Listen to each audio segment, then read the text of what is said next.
Bonjour à tous et bienvenue sur la Tribune de Coruscant pour cette deuxième review consacrée à la série Obi-Wan Kenobi, dans laquelle on va tout logiquement parler de la partie 2. Donc, bien évidemment, pour discuter de cet épisode, on est encore en compagnie de The Max Revo Collection, avec qui on va revenir sur cette seconde partie de la série.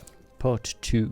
Alors comme d'habitude, ce qu'on va faire, c'est une première partie sans spoilers, puis une seconde avec, dans laquelle on reviendra bien plus en détail sur tous les éléments de l'intrigue et notre avis bien plus complet, on va dire, sur cet épisode-là. Le synopsis de cette partie 2 est donc dans un monde rongé par le crime, Obi-Wan devient une cible. Voilà, c'est tout ce qu'on a en tout cas au niveau du synopsis. C'est pas faux en soi, hein, vu ce qui se passe. Mais c'est surtout que les 1 et 2 étant sortis simultanément, en dire plus aurait effectivement spoilé le 1. Enfin, Après la confrontation avec... c'est ça, après la confrontation et surtout après le kidnapping de... Voilà. Ça aurait été dangereux d'en dire plus. Oui. Alors du coup, on va commencer par notre avis global sur l'épisode sans spoilers. Qu'est-ce que tu as pensé de cette seconde partie ?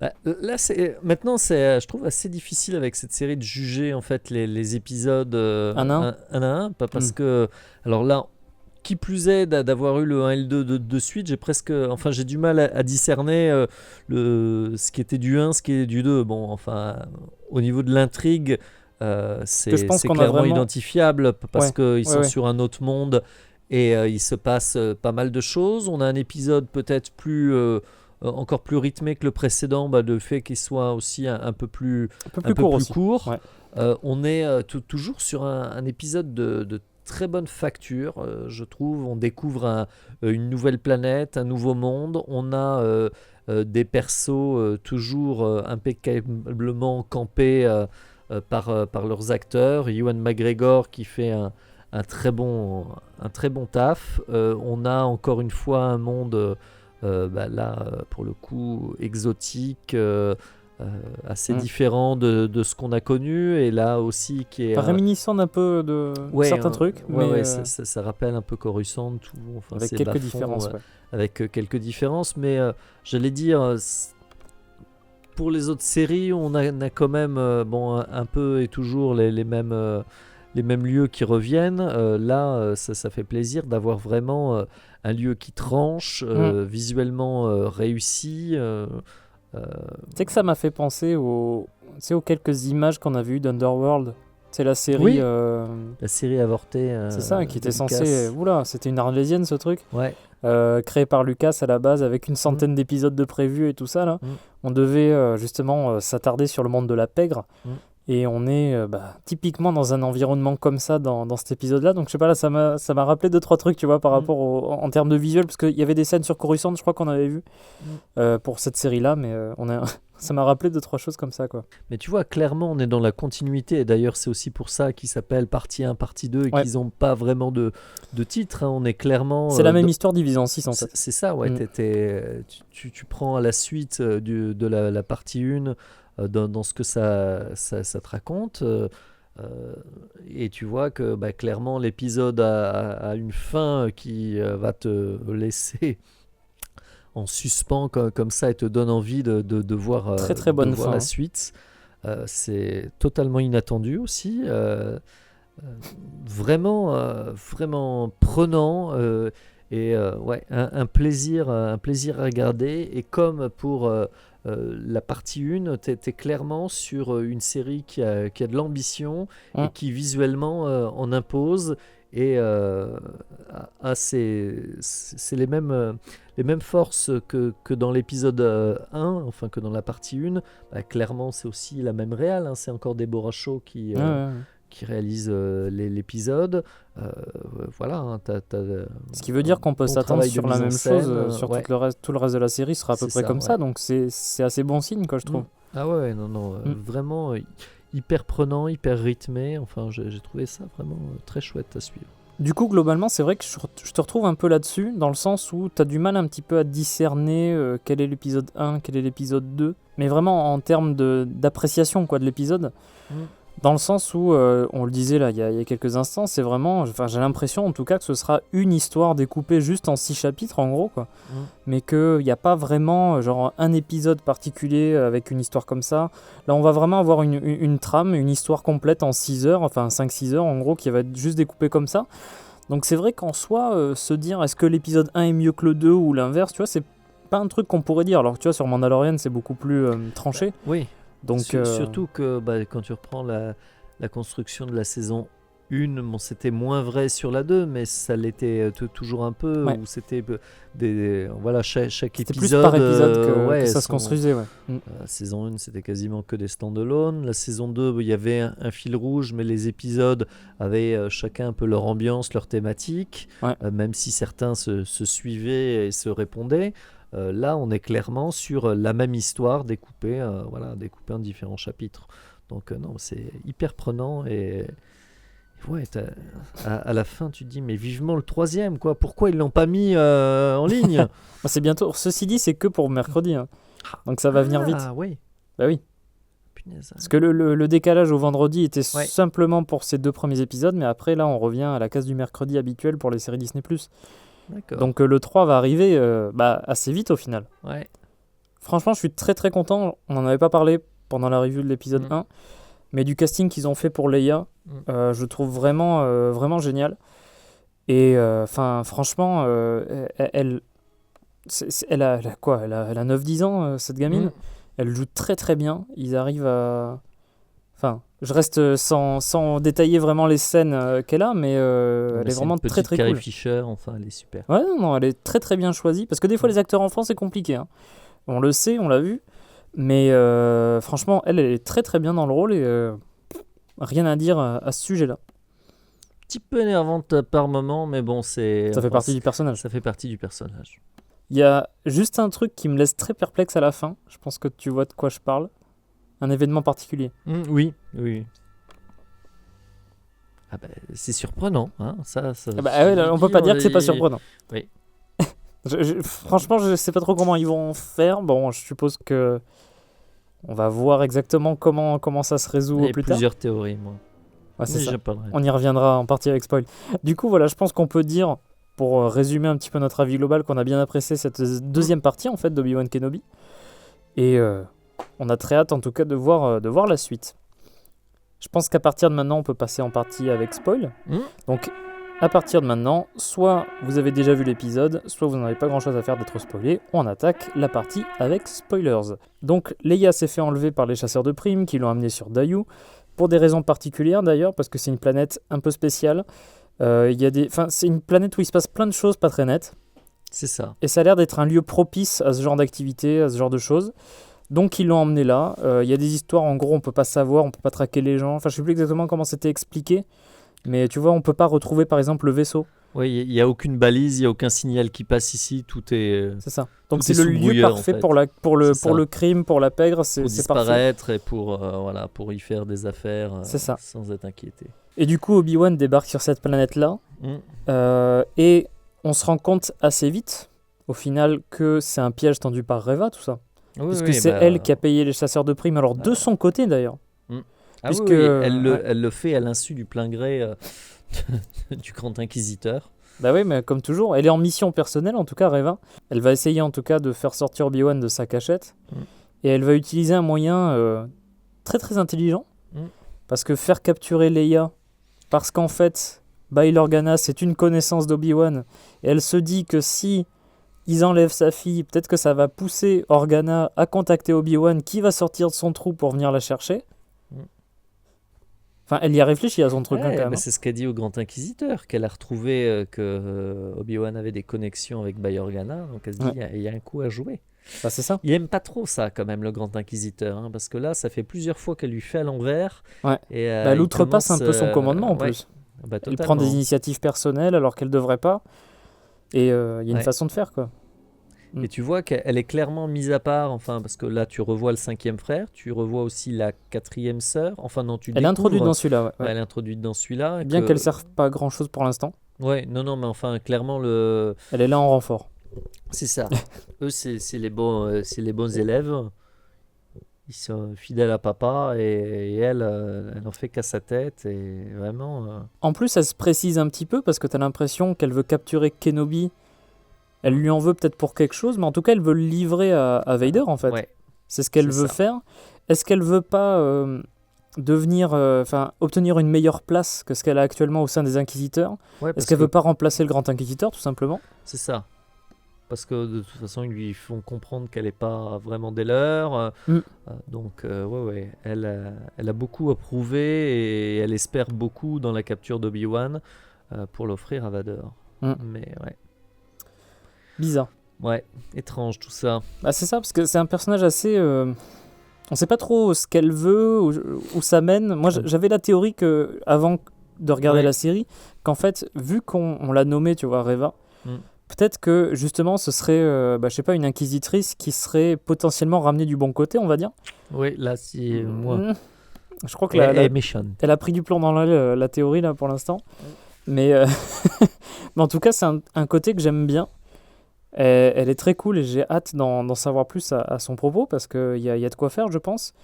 Via quelques flashbacks ou quelques trucs qui pourraient un peu détailler son avenir. On en avait parlé dans le premier épisode, mais le flashback de l'Ordre 66 est très certainement en rapport avec elle. Ouais. Donc, Non, mais il y a un truc au niveau de son histoire perso qui. Ouais. on en apprendra peut-être plus dans l'épisode 3. Du coup, si on devait résumer assez simplement ce qui se passe sur Dayu, Obi-Wan débarque, il croise un gosse. C'est ça, qui lui vend des bâtons de la mort. Ouais, c'est ça. Et en fait, ouais, non, mais il y a un Jedi dans le coin. Ok, d'accord, chelou. Il faut qu'on parle de ce personnage. C'est un éternel déjà. Ouais, Hein bah oui, évidemment. Donc, Kumail Nanjiani, qui jouait dans Les Éternels. Qui Comment reprend dire un peu le même personnage. Hein, enfin, Ah, quand même pas exactement, Non. mais c'est un personnage très drôle en fait, je trouve. un escroc.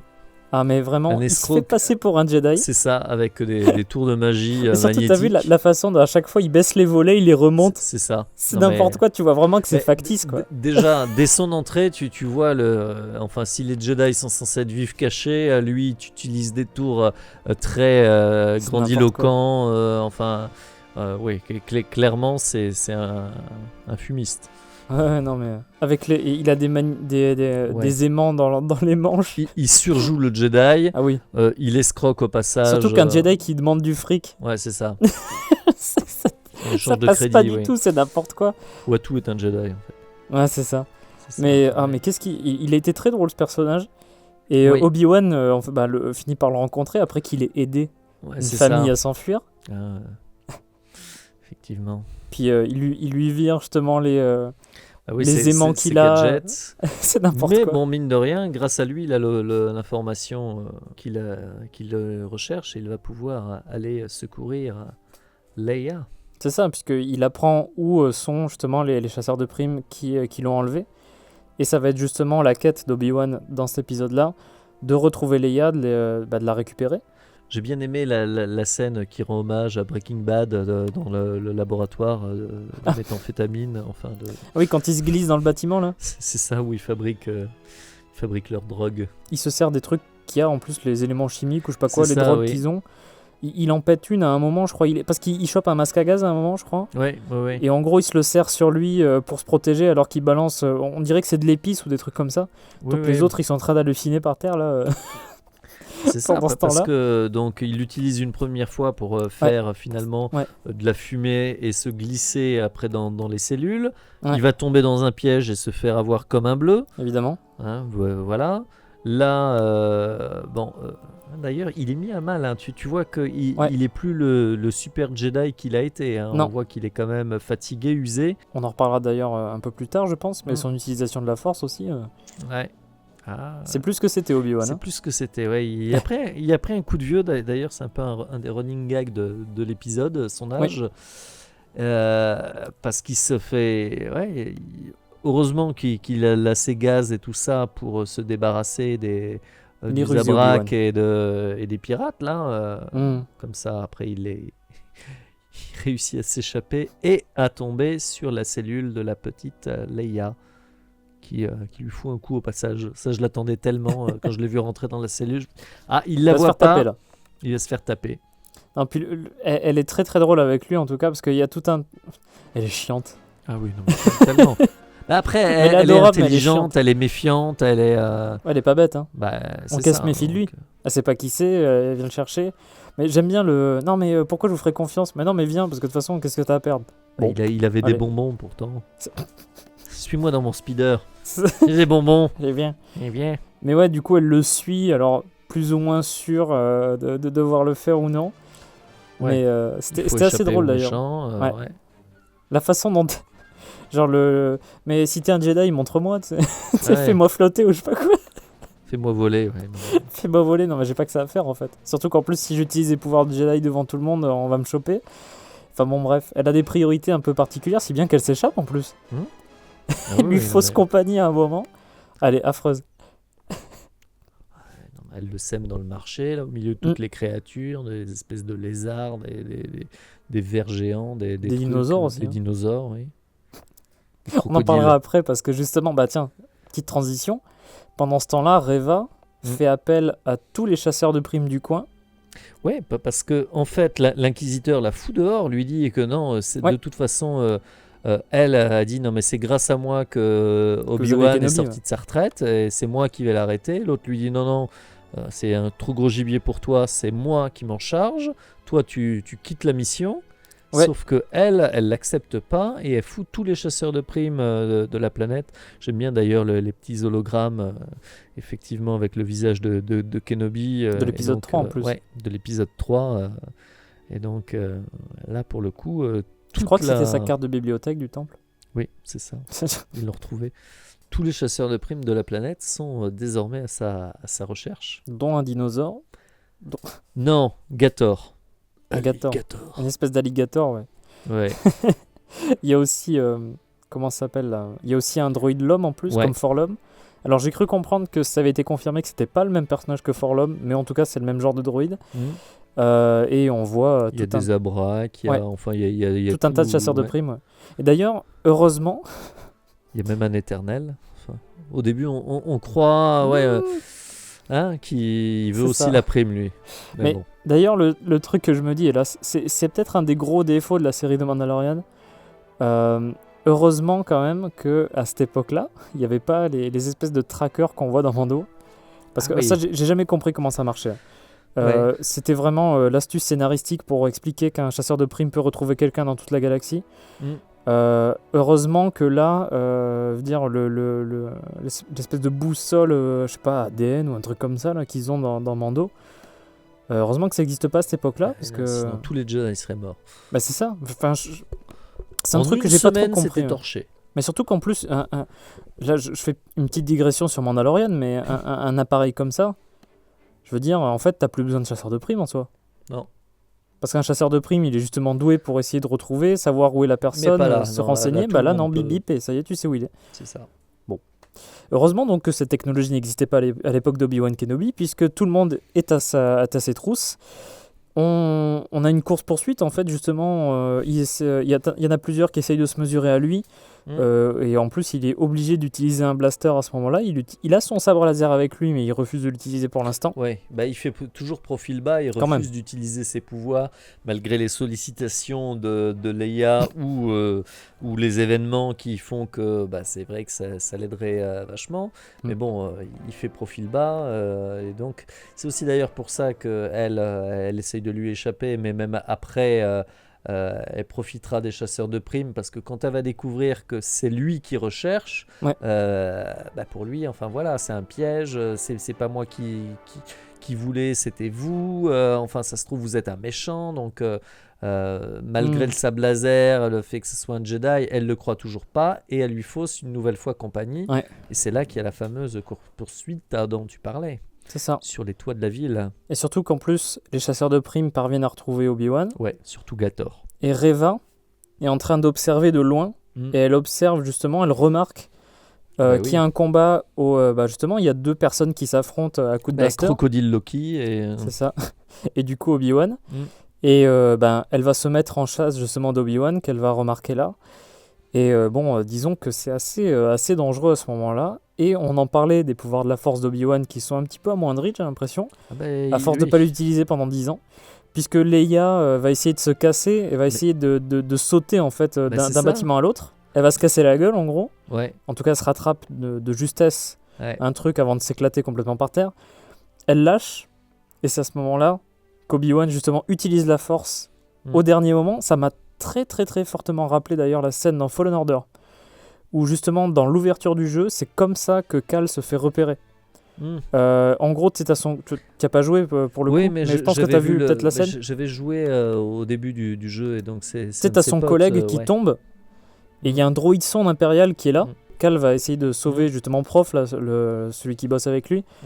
Et il va l'interrompre avec la force pour le sauver. Bah oui. Et justement, là, il y a un peu le même genre de scène ici. Obi-Wan, dans un dernier recours, va utiliser la force. Et en plus, tu vois, il peine en plus à utiliser la force. Il est là, genre, t'as l'impression qu'il se concentre, il n'y arrive pas au début. Et elle n'arrête pas de le vanner là-dessus, Leia. Enfin, quand il lui dit je suis ton père, si on t'interroge. Ouais, mon grand-père plutôt. Il est vieux, quoi. Hein. Ce qui explique pourquoi, dans le 4. Ouais, c'est ça. Parce que. Faut qu'on vienne à là quand même, faut pas l'oublier. Le duel est moins impressionnant, il est rouillé. Mais en tout cas, il parvient à sauver Leia qui s'arrête justement dans sa chute à quelques centimètres du sol. Il la retrouve ensuite après. Elle comprend que c'est un Jedi, etc. Puis là, plus ou moins, elle reste avec lui en fait. Là, elle commence vraiment à ce moment-là à lui faire confiance. C'est vraiment un Jedi. Voilà. Il y a Forlom, enfin. Oui, qui l'attaque là. Qui les attaque. Et il se fait dézinguer par Kingo là. Ouais. Par Kumail Nanjiani. J'ai oublié son nom par contre dans le. Lui, par contre, Obi-Wan s'en rappelle, il le remarque. Nous, on l'a pas retenu, pardon. C'est ça, oui. Parce que je me souviens qu'Obi-Wan se souvient du nom du gars. C'est ça, oui. Puis il en est même surpris, genre, oh, vous vous souvenez de mon nom? Enfin bref, ce personnage est génial.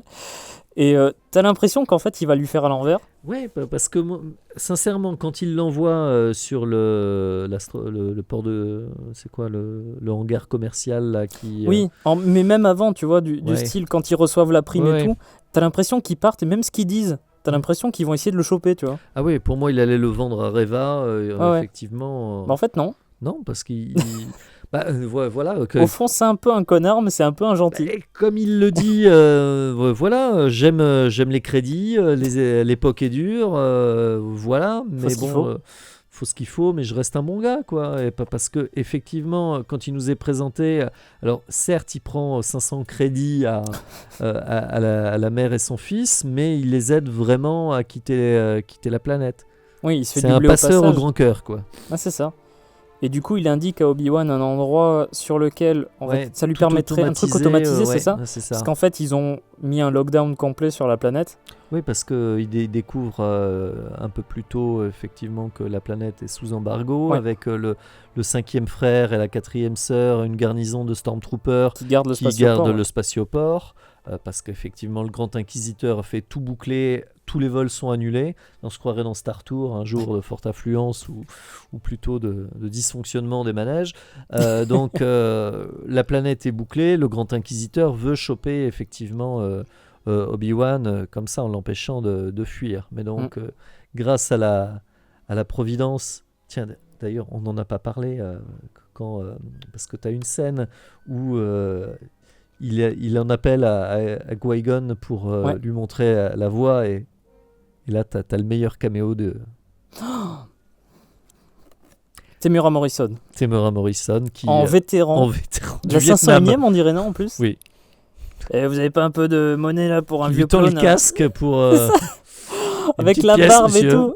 Ouais. Et tu sais qu'en plus quand j'ai regardé l'épisode, j'ai fait non, ils ont pas fait ça quand même. Je suis revenu en arrière pour bien revoir la scène, mais tu sais, de quelques secondes, quoi, genre, non. Si. Ils ont fait revenir Temuera Morrison. Temuera Morrison sera dans toutes les séries Disney+. C'est ça, en fait, il sera présent partout. Mais ça, c'est une utilisation vachement logique. Bon, c'est un petit cliché un peu fanservice facile. Là, c'est fanservice facile. Mais bon. Que dans le premier épisode, il n'y en avait pas eu, je trouve, comme ça. Mais après, ça pourrait être un truc intéressant pour la construction d'Obi-Wan. Dans le sens où, tu vois, il donne un peu d'argent à ce clone-là, qui sont quand même les responsables de la décimation des Jedi, quand même. Ouais, c'est ça. Il y a un petit, tu vois, en même temps, c'est eux aussi des victimes, les clones, quand ils pensent. Non, le traitement qu'ils leur est réservé. Ils ont été manipulés, et ça pour le truc, c'était le seul truc intéressant de Bad Batch, c'était de montrer justement que l'Empire finalement choisit d'évincer les clones et crée ces nouvelles troupes de choc TK avec Troopers.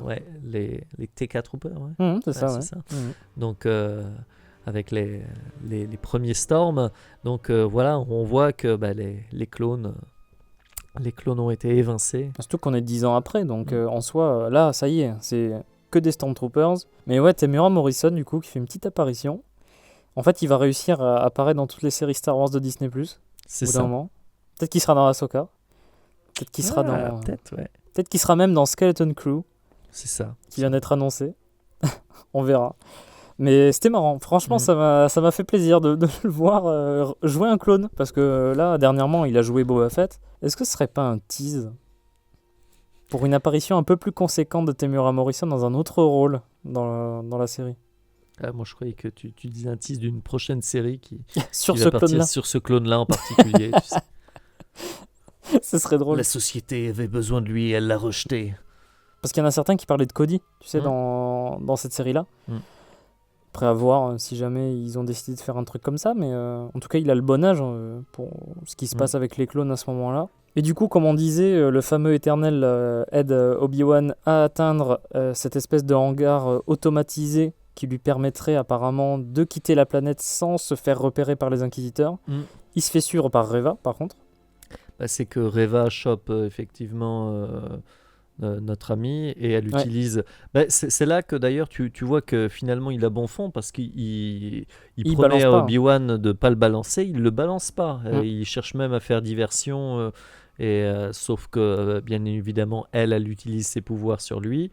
J'ai l'impression qu'elle utilise le même pouvoir que Kylo Ren ou, elle dans l'épisode 7 pensées, pour vraiment lire en détail dans les pensées. Chose qui n'était pas forcément faite jusqu'à maintenant. Les Jedi pouvaient ressentir, par exemple, tu sais, les émotions. Est-ce que quelqu'un a peur? Est-ce que quelqu'un... je sais pas comment il se sent. Là, c'est vraiment... il est allé dans tel truc à tel endroit. Un peu comme quand Kylo Ren sonde l'esprit... de Poe ou de Rey. En tout cas, elle parvient à trouver cette information-là. Elle poursuit Obi-Wan jusque dans cette plateforme. Il y a un petit affrontement. Elle le cherche en fait. Et il essaie de se cacher. Pas parce que justement, tu dis il y a un petit affrontement. En fait, non, il n'y a pas tant que ça. C'est pas un affrontement. Parce que pour le coup, là, on est toujours avec un Obi-Wan qui refuse un peu le combat, qui se cache. Lui, à la limite, là, il sait que sa mission, c'était de sauver Leia. Il l'envoie dans le vaisseau avec, je sais pas, avec la clé, quoi. Grosso modo, elle va pouvoir s'échapper. Il peut la rejoindre, tant mieux. Sinon, tant pis, elle serait sauve. Parce que d'ailleurs, elle doit retrouver sur... Alors, je sais plus quelle planète c'est, parce qu'il leur file des coordonnées. En tout cas, il y a une destination qui est pré-réglée sur le transport. C'est ça, ouais. Ce qui est pas mal d'ailleurs avec l'échange qu'ils ont entre Reva et Obi-Wan. Il y a cette idée de « t'arriveras pas à lui échapper ». Qu'en fait, elle lui promet qu'elle va le donner à Vader. Et d'ailleurs, en disant ça, ça veut dire que Obi-Wan, jusqu'à maintenant, ne savait pas qu'Anakin avait survécu. C'est ce que te montre l'épisode. Vraiment... Elle est exceptionnelle, cette scène. Tu sens tout le choc, toute la tristesse d'Obi-Wan d'un seul coup à apprendre qu'Anakin est encore vivant, mais en Vader. C'est ça, et elle découvre, elle aussi, elle ressent effectivement son trouble, et que pour le coup, il découvre cette nouvelle, et donc elle lui balance effectivement, mais oui, Anakin Skywalker est toujours vivant. D'ailleurs, ce qui me pose une question, c'est comment ça se fait que Reva sait que Vader c'est Anakin? Parce que personne ne le sait normalement. À part très très peu de personnes, quasiment, c'est un secret pour tout le monde, la vraie identité de Vader. Même pour le Grand Inquisiteur, il sait pas qui c'est. Effectivement, elle, en tout cas, elle a un truc, alors c'est pour ça dans les flashbacks, est-ce qu'elle sera liée à Anakin, est-ce qu'elle sera liée à Obi-Wan, parce qu'en tout cas, est-ce qu'elle veut se venger d'un truc d'Obi-Wan, ou est-ce qu'elle veut faire plaisir à Vador en lui offrant la tête d'Obi-Wan? Ça, c'est la grande question, parce qu'elle a l'air, contrairement... Elle travaille pas pour le Grand Inquisiteur, elle travaille pour Vador. Enfin, elle, c'est vraiment... ce serait sympa, je pense, à la limite, de voir peut-être une suite de la scène de l'Ordre 66, avec une rencontre d'une jeune Reva et d'Anakin. Et d'ailleurs là, qui pourrait être joué par Chris Hansen. Ce serait raccord, puisqu'on a déjà une scène dans la série qui se passe au moment de l'épisode 3. Donc ça me semble très très très probable. Et ce serait très sympa, par exemple, de découvrir peut-être la rencontre Reva-Anakin, enfin, Vader, du coup, déjà à ce moment-là, mais qui s'apprête à tuer tout le monde dans le temple Jedi, et peut-être qu'il a rencontré cette gamine-là, qui est devenue peut-être le premier inquisiteur, on va dire, en quelque sorte. Alors, ce qui serait un petit peu contradictoire avec les comics, d'ailleurs, parce que l'Inquisitorius a été organisé par Palpatine sans que Vader soit mis Alors, après, elle dedans. n'est pas forcément elle sera pas forcément l'une des premières inquisitrices. Non. Il peut la prendre sous son aile, comme aussi à une époque il a eu pour Padawan Ahsoka, et que je sais pas, elle lui. Bien sûr. Ça pourrait être son premier apprenti set. Ouais. Ouais, donc il y aura peut-être parce que c'est vrai que cette scène, enfin la scène du début, donc l'attaque du temple Jedi, vu qu'on sait que c'est le Anakin Vador qui mène cet assaut, voilà, il y aurait un moyen que les persos se rencontrent, qu'ils l'épargnent pour une raison X ou Y, ou au contraire qu'il se passe autre chose, mais il y a un truc qui s'est passé à ce moment-là, je pense. Vraiment, et j'ai hâte de voir ça. Ouais. Peut-être pour un épisode 3 ou 4, tu vois. Parce que 5-6, je pense que c'est vraiment le final, la résolution. Peut-être le 3-4, ça va être le moment pour introduire des nouveaux trucs par rapport à Reva, par rapport à certains personnages. Donc, Ah bah surtout qu'en plus, j'allais dire, on a plusieurs gros moments dans ce final de l'épisode 2, déjà qui sont des cliffhangers assez surprenants, assez énormes. Ouais. On a cette scène bourrée d'émotions où effectivement... Obi-Wan découvre, donc c'est comme ça qu'il découvre que Anakin est vivant. Donc ça waouh, c'est dur à encaisser. Fort heureusement, à ce moment-là, arrive le grand inquisiteur, grand inquisiteur Deus Ex Machina, qui va lui permettre de s'échapper, en fait. Alors justement, juste avant de passer à la suite, juste une petite parenthèse que je voulais apporter. Ce qui fait que là, la façon dont Obi-Wan apprend que Anakin a survécu, ils ont fait un chemin un petit peu différent par rapport à ce que c'était dans le Légende. Ouais. Dans le sens où dans le Légende, il apprenait quasiment après l'épisode 3. C'est Dark Lord, The Rise of Darth Vader, un truc comme ça. Ouais. Et dans lequel, si tu veux, Obi-Wan, il apprend via l'holonet justement l'existence de Darth Vader, dont il connaissait déjà le nom Sith, puisqu'il le voit dans les hologrammes du temple Jedi. C'est Palpatine qui l'appelle comme ça. Donc en fait, il comprend que Vader a survécu via ce truc un peu comme de l'actualité, quoi, tu vois, il le voit sur Tatooine et il l'apprend quasiment après l'épisode 3.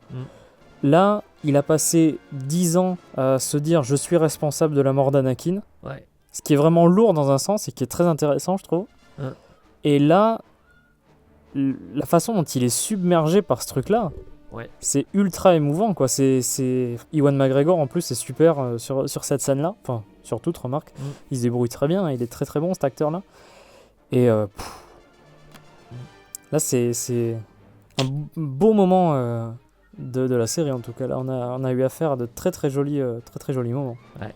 Et du coup, comme tu disais, le grand inquisiteur débarque. Le grand inquisiteur est arrivé, sans se presser. Et il est reparti du coup, parce que il se fait planter, hein. Ah non, mais c'est ça qui est énorme, pas parce que là, j'allais dire, on les voit s'engueuler, pas parce qu'il recadre de nouveau Reva en lui disant que non, mais de toute façon, c'est à lui de choper Obi-Wan, que c'est lui le patron. Enfin, il s'engueule encore une fois, ce qui permet d'ailleurs à Obi-Wan de se casser et de s'échapper. Elle plante le grand inquisiteur et on s'y attendait pas du tout. Là, surtout qu'en plus, il est pas censé mourir. Oui, il est pas censé mourir. Il est dans Rebels. Il meurt dans Rebels, c'est canon. Donc, non. Alors, bon, il y a plusieurs hypothèses. Pour moi... Hypothèse numéro 1. Voilà. On est dans une telenovela Star Wars. On va découvrir que le grand inquisiteur a un frère jumeau. En fait, c'est lui, c'est pour ça qu'il ressemble pas. C'est d'ailleurs pour ça qu'il ressemble pas totalement à l'inquisiteur, parce que. Je te rends compte de ce que tu viens de dire. Les jumeaux ne se ressemblent pas. Oui, parce que mais c'est chez des faux jumeaux. C'est comme ça. C'est des faux jumeaux. C'est Danny DeVito et Arnold Schwarzenegger. C'est voilà, il y en a un qui a pris de la mère, qui est humaine, celui-là, et l'autre qui a pris du père, qui est Powan, et qu'on verra dans la série Rebels. Voilà, ça c'est l'hypothèse numéro 1. Donc il y a 2 grands inquisiteurs. Hypothèse numéro 2. La cuve à Bacta. On le trouve, on le met dans une cuve à Bacta avec Boba Fett. Et en fait, il va avoir des flashbacks lui aussi. Il va avoir des flashbacks. Et après, tous les épisodes vont être construits comme ça. Ça va être des flashbacks. Non, par contre, pour le coup de la cuve à Bacta, je suis très certain que le cinquième frère va le retrouver. Il va le prendre, il va le soigner, je pense. Et puis, voilà, c'est comme une mauvaise grippe. Tu sais, se prendre un sabre laser dans le ventre, c'est connu. C'est ça, ouais. Après, ceci dit, il pourrait être reconstruit cybernétiquement à cet endroit-là qu'on le saurait pas en soi dans Rebels. Donc ça me semble pas si... tu vois, Fennec Shand, la façon dont elle survit. Tu vois, elle s'est pris un coup de blaster dans le ventre.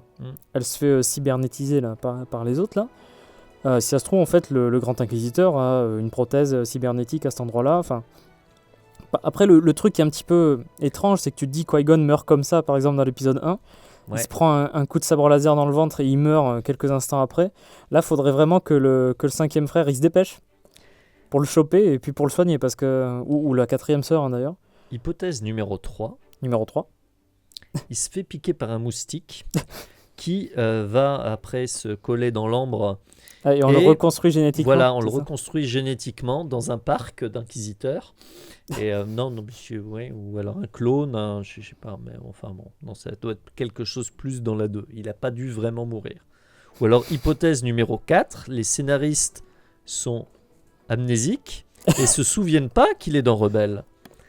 Non, ça, c'est pas possible. Non, c'est pas possible. Parce que t'as Pablo Hidalgo qui est consultant sur l'histoire en plus. Hypothèse numéro 5, Pablo Hidalgo est amnésique. Ouais. Non mais disons que c'est surprenant quand même, on s'attendait à... disons que quand tu sais qu'un personnage survit, tu t'attends à ce qu'il lui arrive rien. Ou en tout cas pas quelque chose de très très grave. Ouais. Là, moi j'étais là, je fais... Wow, il se passe quoi là? Attends, mais non, mais il meurt pas lui. Qu'est-ce qui se passe? Qu'est-ce qu'elle fait? Elle le plante, elle le laisse pour mort. Après, elle court après Obi-Wan. Surtout que t'as un plan sur lui qui est là, genre. Ouais. Le plan mort, quoi. Ouais, c'est ça. Donc la langue. Et du coup, Obi-Wan s'en va. Ouais. Là, il est encore sous le choc. Il est chamboulé. Ah ouais, il est carrément chamboulé. T'as tout qui lui revient comme ça, puis il dit juste le prénom d'Anakin, c'est ça, si je me souviens bien. Ah, alors là, oh là là, oui. Transition, paf. On passe à Vader, qui Anakin. On voit les yeux d'Aiden Christensen qui s'ouvrent, la build-up de la musique et tout, puis fin de l'épisode. Ah punaise. Oh là là. Mais pourquoi ils ont pas tout mis en ligne? Ça donne envie de regarder les 6 d'un coup. Ça va être... Mais franchement, tu sais quoi? Dès que j'ai fini, parce que là, j'ai regardé les 2 d'un coup, puisqu'ils étaient disponibles. La première chose que j'ai eu envie de faire, c'est de me les revoir. Ouais. Mais vraiment, les 2, genre d'une traite, pareil, tu vois, me reprendre une deuxième ration, tu vois. Parce que là, je suis certain que quand on aura fini la série, c'est que j'aurai qu'une seule envie, c'est de tout m'enfiler d'un coup, les 6. Parce que, surtout qu'en plus, quand tu te dis, ça va faire quoi? Ça va faire 5 heures de contenu, un truc comme ça? Parce que le premier fait 55, l'autre il fait 40 à peu près. On va tourner à peu près 5 heures, je pense, de série. C'était bien. Ouais. J'en veux plus. Hypothèse numéro 6. L'inquisiteur, il a une doublure. Tu sais, c'est comme dans OSS, le troisième. Il y a plein de sosies. Il a des sosies qu'il envoie en mission sur les planètes parce que lui, il est méfiant quand même. Parce qu'en fait, il est Je l'avais prévu depuis le début. Ouais, et il est hypocondriaque, donc il n'a pas trop envie d'aller choper la crève sur Dayu. Donc il envoie son sosie, voilà. S'il y a bien un truc en tout cas que ça crée chez moi, c'est vraiment l'envie de voir la suite directement, quoi. Ah oui, non mais... Et là, tu vois, par exemple, sur un truc comme Book of Boba Fett, bon, en soi, ça se regarde et tout, mais disons que j'étais pas... Et en plus, je parle d'un point de vue, en plus, qui au départ n'était pas tant hypé que ça par la série. Vraiment, en partant de ça. Là, j'ai fini les 2 épisodes, déjà, j'avais envie de les revoir. Et la suite, quoi. Passe à la suite direct, je veux voir ce qui se passe après. Les persos sont vraiment bien incarnés. La jeune Leia fait un travail super. Ewan McGregor, on voit que c'est un rôle qu'il maîtrise. Et là, il se rapproche un tout petit peu d'Alec Guinness, en fait, je trouve. Il est parfait. On a eu 2 épisodes super et on se dit, on a encore quand même il y a encore du lourd à arriver parce que voilà, l'une des principales attractions, et j'ai l'impression que Disney Plus a quand même sur la promo beaucoup joué dessus, c'est aussi le retour d'Aiden Christensen. Ah oui, aussi. Donc là, à la fin de l'épisode, c'est vrai que ça y est, voilà, Aiden est là. il sait que Vador est vivant et on a l'impression que ça y est, Vador a ressenti aussi que le réveil de la Force, quoi. Il sait que Obi-Wan pense à lui ou sait, enfin, il y a une connexion qui s'établit. Et c'est vrai qu'un truc que je pense on est beaucoup à attendre et à espérer, c'est si on a des flashbacks de la période de la guerre des clones, les revoir ensemble avant une hypothétique confrontation, c'est énorme.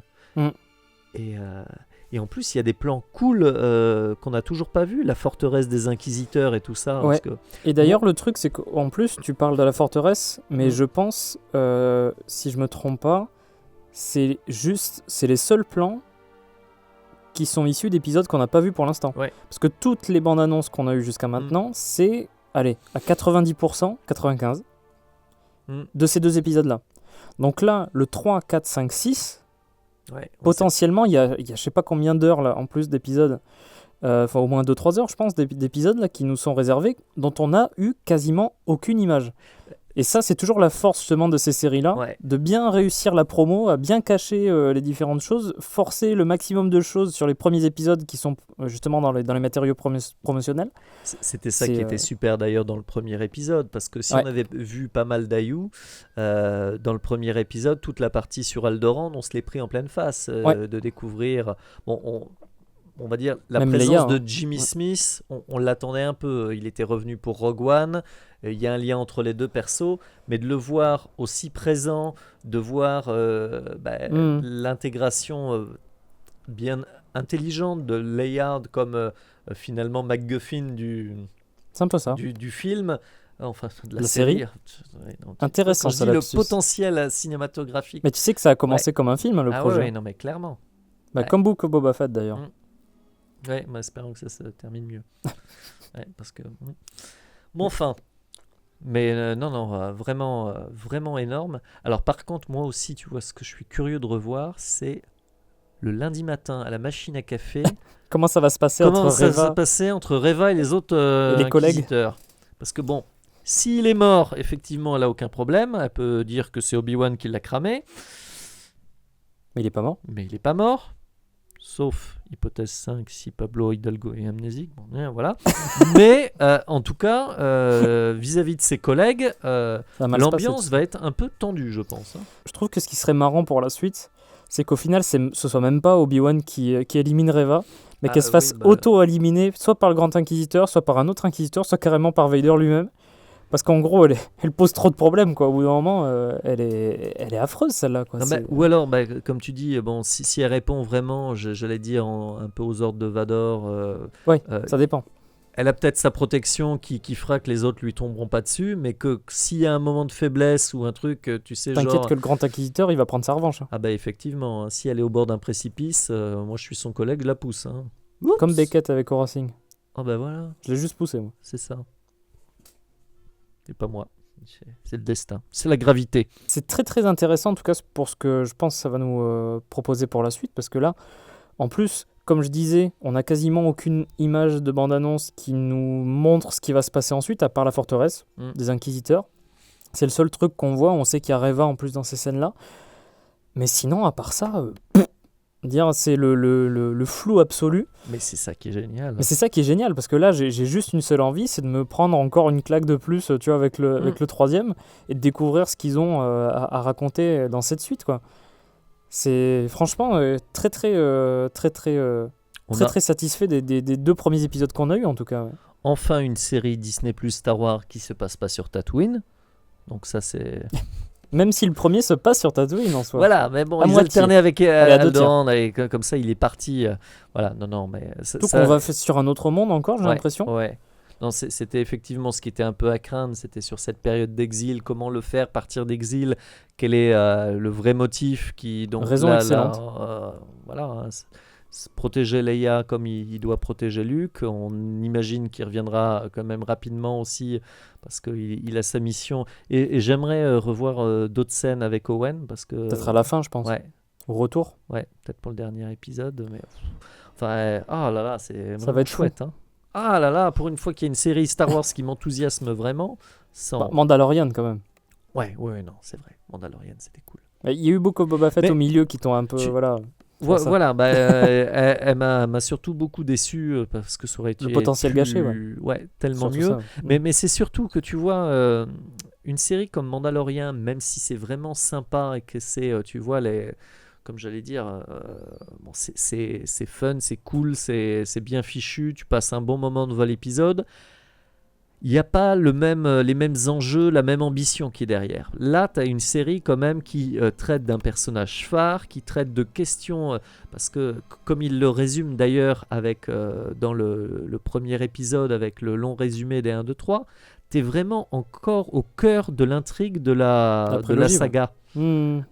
C'est le lien Obi-Wan-Anakin qui a quand même été l'un des moteurs des 1, 2, 3. Et c'est aussi la question de la relève, de Leia, de Luke, de l'héritage, de la prophétie, de tout ce qu'il y a derrière. Donc tu es vraiment sur une série qui se passe entre le 3 et 4, qui boucle la conclusion entre les deux premières trilogies. Et qui, voilà, tu es vraiment sur un truc qui a de l'ambition et qui vraiment fait... Enfin, là, je parle pour moi. Ça fait moins accessoire, en fait, c'est ça que tu veux dire, dans l'idée ? Ouais, le Mandalorian, c'était sur des persos que tu connaissais pas. Ça aussi. Une nouveauté totale, quoi. Une nouveauté totale et finalement avec des enjeux bien moins, du moins au début, bien moins importants. Enfin, ça concerne que le héros. C'est un peu le milieu des chasseurs de primes. Voilà. Là, tu étais vraiment au cœur de l'histoire de la saga Skywalker et de la saga Star Wars, encore une fois. Si bien en plus que je pense vraiment qu'un visionnage de la saga Skywalker, des épisodes, en tout cas 1, 2, 3, 4, 5, 6, on verra peut-être notre avis final là-dessus quand on aura tout vu. Mais ça pourrait devenir un visionnage quasi... obligatoire. Ouais, c'est ça, parce que franchement, pour le développement des personnages aussi bien d'Anakin que d'Obi-Wan, que de Luke, que de Leia, si ça se trouve, il va y avoir des trucs majeurs dans cette série-là qui vont le rendre indispensable pour la saga Skywalker en fait. Et qui, ça peut être intéressant, apporteront un regard différent sur des événements soit du 3, soit du 4. C'est ça, une nouvelle perspective sur différentes choses. Donc, franchement, il y a énormément de potentiel et je ne m'attendais pas à dire ça, mais j'ai tellement hâte de voir le troisième. Et la seule crainte que j'ai, c'est vraiment le duel, encore une fois. Oui, comment ça va être fait, comment ça va être résolu, comment ils vont rattacher les wagons avec l'épisode 4 surtout. C'est ma seule crainte encore, mais en tout cas ça promet du très très bon pour la suite et j'ai vraiment hâte de voir ce que ça va donner. On a vu un tiers de la série d'ailleurs, ça y est. Donc bon, après ceci dit, il nous reste 2 bons tiers à regarder qui vont être disséminés sur un mois, donc on va avoir le temps de voir ça arriver justement.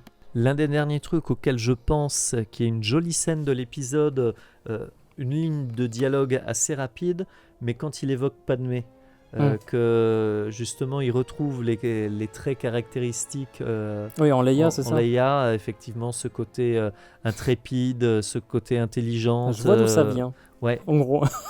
Et qu'il évoque sans la nommer, mais Padmé, j'ai trouvé que c'était une jolie scène, parce qu'effectivement, il la connaît aussi depuis longtemps.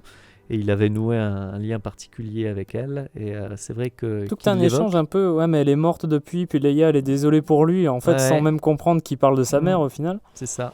C'était un échange très sympa. Donc c'est vrai que vraiment, dans cet épisode, il y a plein de scènes fortes, plein de jolies scènes.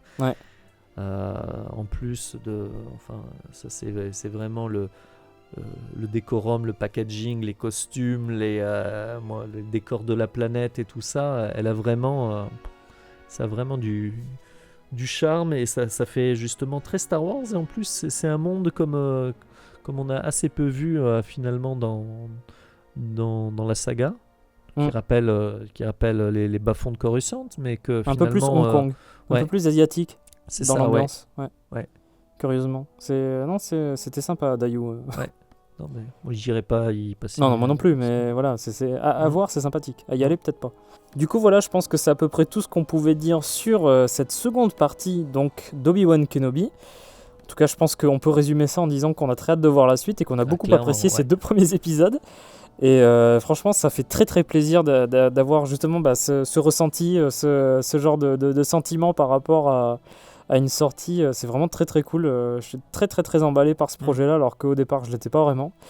Donc je suis satisfait, parce que je préfère que ce soit dans ce sens-là, tu vois. Ah ouais. Partir pas forcément avec beaucoup d'attentes et en même temps être vraiment charmé par le truc. Ouais. Tandis qu'en attendre énormément et être un peu déçu. Mais là, c'est vraiment pas le cas. Pour ma part, en tout cas, j'ai vraiment très très hâte de découvrir l'épisode 3 mercredi prochain. Ah oui, clairement. Dès que je peux le voir, je le vois. Ça n'a rien de plus à dire que vivement la suite, quoi. Bah c'est ça. Donc vivement la suite. J'espère en tout cas que cette vidéo de review de la deuxième partie d'Obi-Wan Kenobi vous aura plu. Si c'est le cas, n'hésitez pas à laisser un like. N'hésitez pas également à laisser un commentaire pour décrire l'avis que vous avez sur cette seconde partie, ce deuxième épisode. Alors je vous invite fortement à aller vous abonner à The Max Rebo Collection ainsi qu'à la Tribune de Coruscant si vous ne voulez pas rater nos prochaines vidéos. On se retrouvera très bientôt pour la review de la troisième partie d'Obi-Wan Kenobi. A très bientôt et que la force soit avec vous. Salut à toutes et tous.